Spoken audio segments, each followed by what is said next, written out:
There are things which seem incredible to most men who have not studied mathematics. Man has always learned from the past. After all, you can't learn history in reverse. Those who claim to discover everything but produce no proofs of the same may be confuted as having actually pretended to discover the impossible.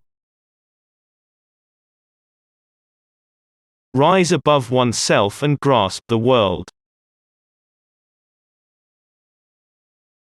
Many people believe that the grains of sand are infinite in multitude. Others think that although their number is not without limit, no number can ever be named which will be greater than the number of grains of sand. Equal weights at equal distances are in equilibrium, and equal weights at unequal distances are not in equilibrium but incline towards the weight which is at the greater distance. Give me a place to stand, and a lever long enough, and I will move the world. Any solid lighter than a fluid will, if placed in the fluid, be so far immersed that the weight of the solid will be equal to the weight of the fluid displaced. Two magnitudes, whether commensurable or incommensurable, balance at distances reciprocally proportional to the magnitudes. The diameter of the Earth is greater than the diameter of the Moon, and the diameter of the Sun is greater than the diameter of the Earth. Mathematics reveals its secrets only to those who approach it with pure love, for its own beauty.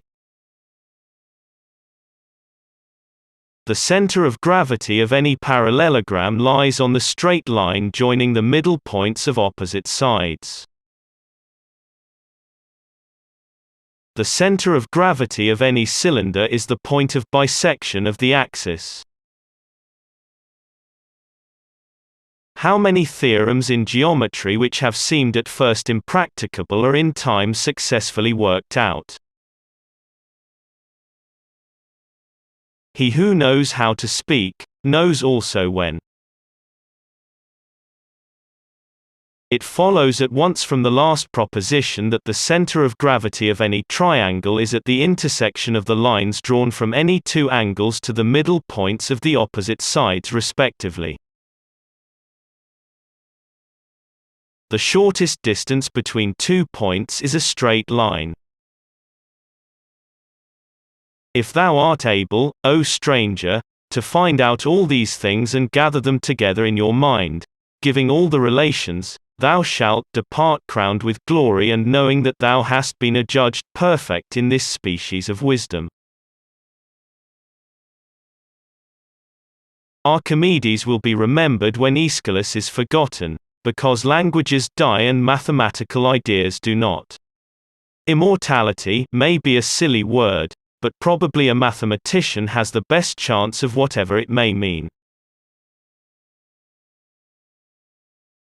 There is an astonishing imagination, even in the science of mathematics. We repeat, there was far more imagination in the head of Archimedes than in that of Homer.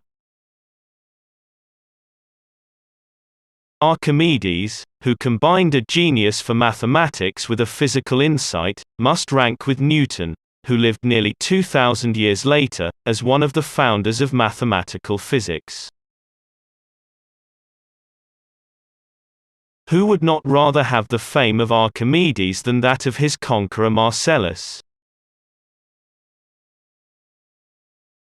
To what heights would science now be raised if Archimedes had made that discovery, of decimal number notation? Eureka! Eureka! Supposed to have been his cry, jumping naked from his bath and running in the streets, excited by a discovery about water displacement to solve a problem about the purity of a gold crown.